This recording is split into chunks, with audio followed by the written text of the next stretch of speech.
பூஞ்சோலை மாணவர்கள் அனைவருக்கும் வணக்கம். இன்னைக்கு மூன்றாம் வேற்றுமை உருபை பற்றி பார்க்க போகிறோம். மூன்றாம் வேற்றுமை உருபில் என்னென்ன வரும் அப்படின்னா ஆல் ஆண் வரும், ஒடு ஓடு ரெண்டுமே வரும். இப்போ பாருங்கள், ஆல் ஆணை ரெண்டாக பிரித்தோம் அப்படின்னா கருவி பொருள் கருத்தா பொருள். சரியா, ரெண்டாக பிரிக்கிறாங்க. கருவி பொருள் ஒன்று, கருத்தா பொருள் ஒன்று.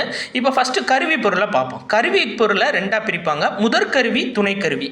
முதற்கருவினா என்னன்னா கருவியே செய்யப்படும் பொருளாக மாறுவது.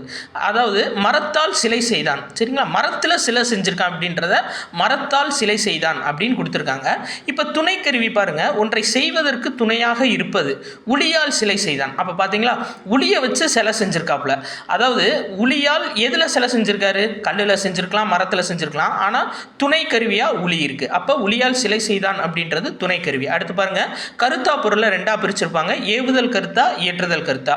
ஏவுதல் கருத்தானா பிறரை செய்ய வைப்பது. இப்போ கரிகாலனால் கல்லணை கட்டப்பட்டது. அப்போ கரிகாலனே போய் கட்டினாரா? கல்லணையே இல்லை. அதாவது ஈழத்திலிருந்து வந்த கைதிகளை வச்சு கட்டியிருப்பாரு. அப்போ பிறரை செய்ய வைப்பது என்னன்னா ஏவுதல் கருத்தா, கரிகாலனால் கல்லணை கட்டப்பட்டது.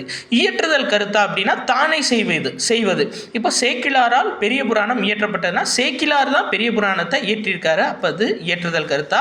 அடுத்து பாருங்க, ஒடு ஓடு அப்படின்றது உடனிகழ்ச்சி பொருளில் வருவது. அதாவது தாயோடு குழந்தை சென்றது, அமைச்சரோடு அலுவலர்கள் சென்றனர். இதுதான் என்ன அப்படின்னா மூன்றாம் வேற்றுமை உருபு. நன்றி.